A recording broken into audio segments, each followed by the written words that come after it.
So I thought you might be interested to see the stash now it's been reduced. So here I've got a small pile of kits that are waiting first impressions. My Titanic's over there because it's quite big and I haven't got any more space with my other wooden kits. So talking of wooden kits, there you go, that's my stash of wooden kits. That's also waiting for first impressions. We're going to do a first impressions of that this year as well. In the tubes is the D'Agostini, also known as Artesina Latina Cutty Sark. Various other bits and pieces knocking around. Then that's my ship's stash over there. That includes spaceships, as you can see. I've got all sorts of bits and pieces up there. And the Eagle waiting to go. We're still not done a first impressions of the big gun, railway gun either, so that needs to be done. And in there I've got an old steamroller. And then this is my stash of non-ship stuff, so mainly aircraft, but we do have tanks and trucks and bits and pieces in there. So yeah, this is all the stuff I didn't want to get rid of one way or another. So some fun things in there. I'm quite looking forward to getting stuck into the Tamiya Corsair. Got what, three big aircraft there, plus the 124 Spit, the Jaguar on the top there, Feisler, all sorts of bits and pieces. So yeah, and then over here is all stuff grouped together for a big diorama build that I never get round to doing. And that is pretty much it. Well, it's 6:45 in the morning and I'm on my daily walk, and it is raining. You can possibly hear the rain falling on my raincoat. So this walk's about 20 minutes, starting from my house, so I don't have to drive anywhere. I come out of the estate and up this road, and then I've got several options. I can carry on up this road. It's called Shady Lane. It is quite shady. And then I walk down to either a point I call Two Trees or the junction, and then turn around and come back. If I do Two Trees, it's about a 20-minute walk. If I do the junction, it's about half an hour walk. I can also go, I can turn just behind that big tree there, and follow the ridge down to the tree line right at the bottom, and then come up the hill. It's quite a steep hill. I mean, you're proper out of breath when you get to the top. And that's also about 25 minutes, something like that. So I have a couple of options if I walk this way. This is exercise, it's not for pleasure, so that's 20 minutes at a pace. So, you know, walking as fast as I can. I haven't been able to do it for a few weeks because I picked up a groin strain gardening. So this is my first time out, and I looked out my kitchen window and it looked like it was dry, just damp, that it had been raining. I come out the front door and it's let's say heavy drizzle. So yeah, I mean, I'm very lucky. I've got all this countryside 1.5-2 minutes walk from my front door. So I'm going to carry on my walk. I might show you a little bit more of it in a moment.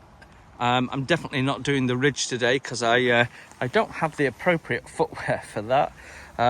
But it's been dry for the last week or so, so we won't have any major puddles. This road can flood a little bit, so let's see how we get on. I think we're probably going to do just Two Trees, given the weather.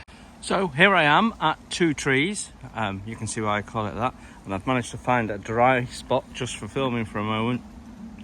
So we can carry on down to the junction, and then there's a couple of cottages. I guess they were gamekeepers and groundkeepers' cottages once upon a time. You can see this wall here.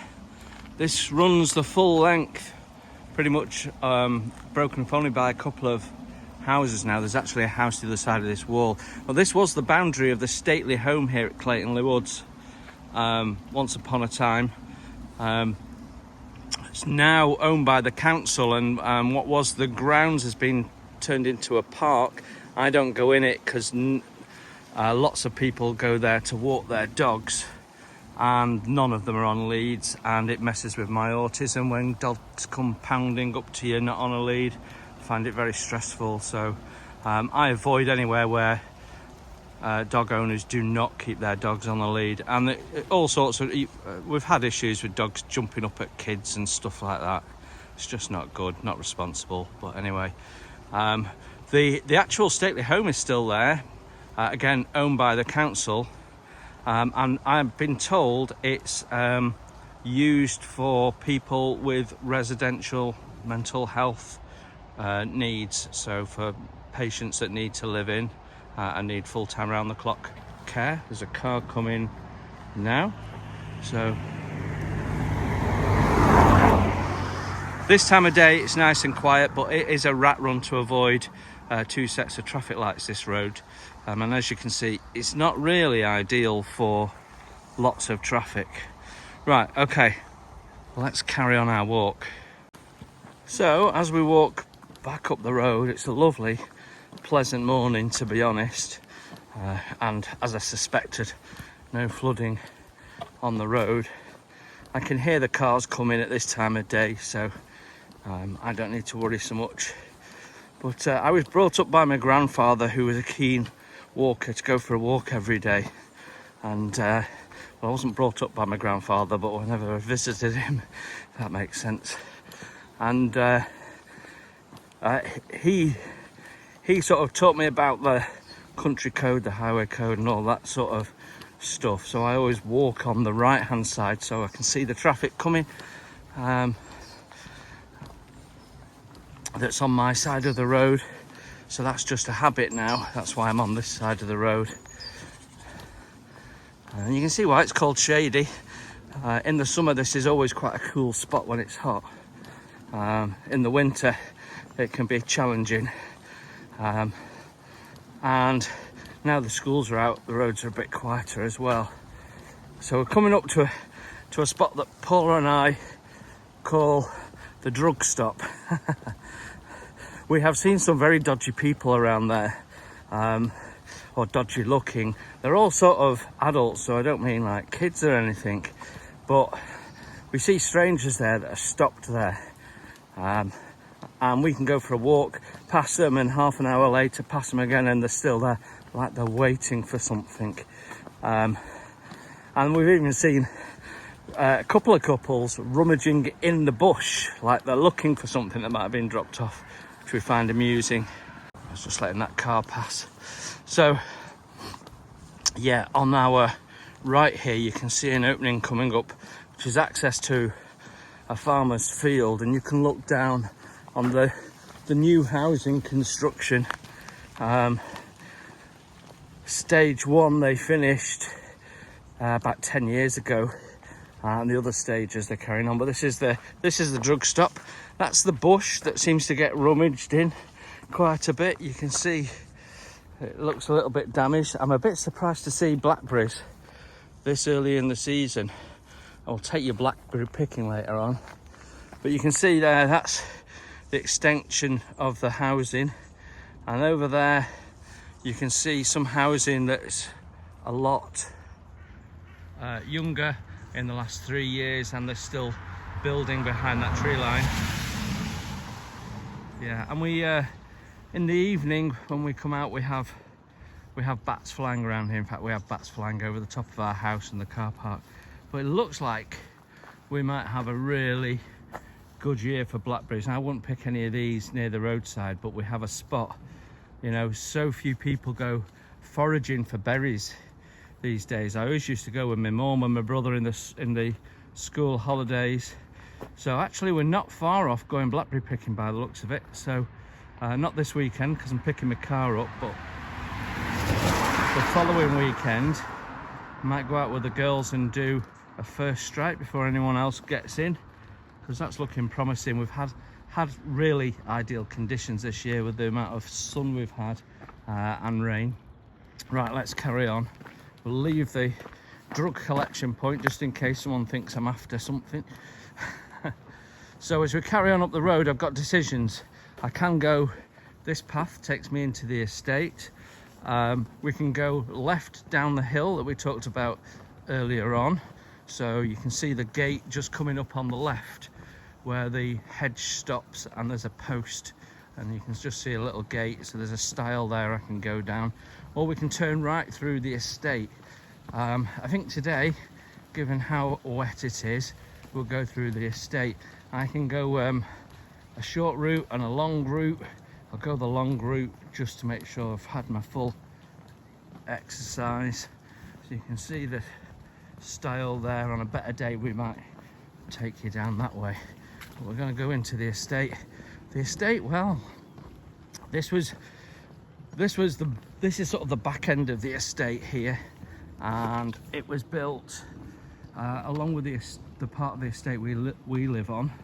Ours was the first part, so the first part they completed, and it's the section with the slightly smaller houses. So these are 4 and 5 bedroom houses at this end. We have a 3-bedroom house, but most of the houses in our close are 2, and as a result most of them are actually rented. I think we're one of only 3 owners of the house. Well, it's Paula's house actually, not mine. She paid the mortgage off last year, so I think we're only one of 3 owners on our close. But it was the first bit finished, and it's slightly different, and it's not as light an area as here, and we don't have our own drive. We have a communal car park. It's an utter nightmare. The old lady that lived next to us in a downstairs 1-bedroom flat, we have 2 flats attached to us, upstairs, downstairs. She passed away, and everyone's got 1 car parking spot. So, but most residents don't use it. What they do is they park in front of their houses because there's space to do so. So the car park's always been relatively empty.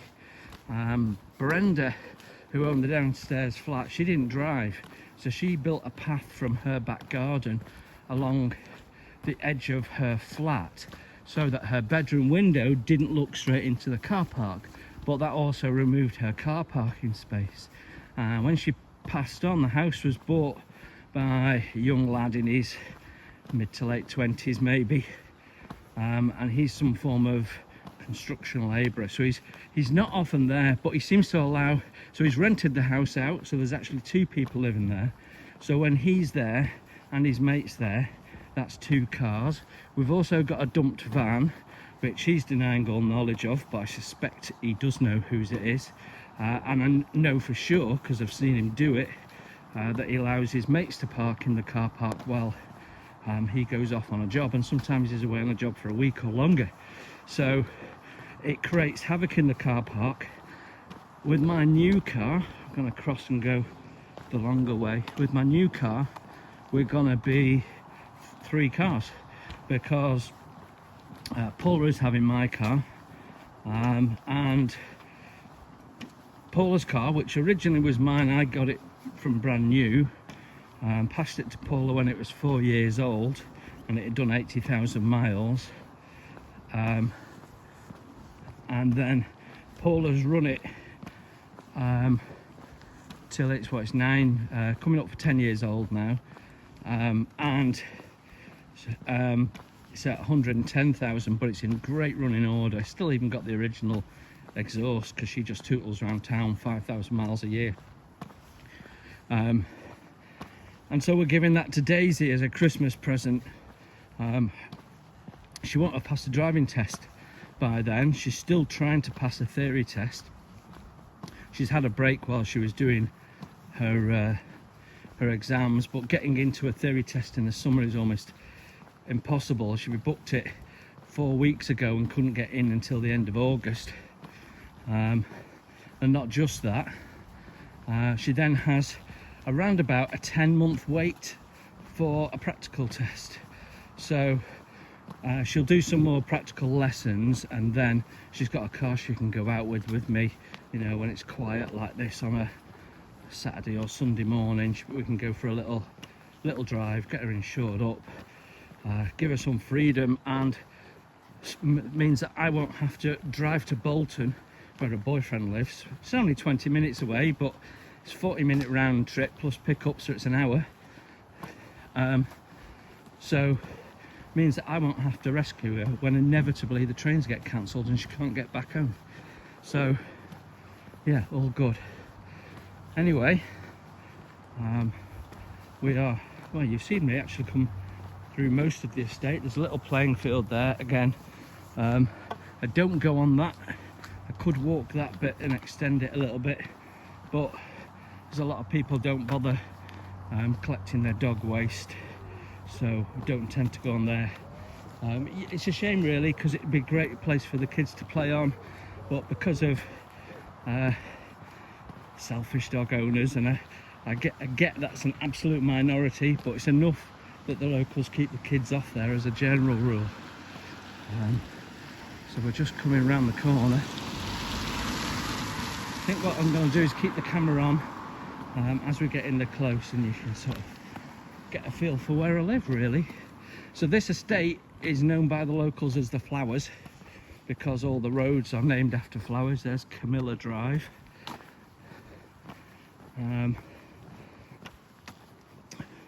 You don't see many houses come up for sale here, but when you do, they go really quickly. So anyone who's got a bit of money, lives in the Leyland area, tries to get up to this estate if they can, just because it's one of the newer build areas. Across the main road we've got one that was built in the 60s, which is also considered quite desirable, but it has a desirable end and a more run down end, so like any area really, isn't it? Yeah, that gets you out onto the main road. You saw me drive that the other day, and then I can drop down to the motorway and I can get anywhere from there. So here we are, people starting to head out for work. It must be 10 past, quarter past 7 now, I guess, and we're sighted at the bottom there. Just waiting for Paula to come out of the hospital. Gotta say, it's an absolutely stunning building though, and you don't see many hospitals that look like that. It's like I don't know, I suppose you would call it a cottage hospital these days. It's quite a small little hospital, deals with minor operations and procedures, I should say. So yeah, she's just got one tick on a piece of paper and then she'll be out.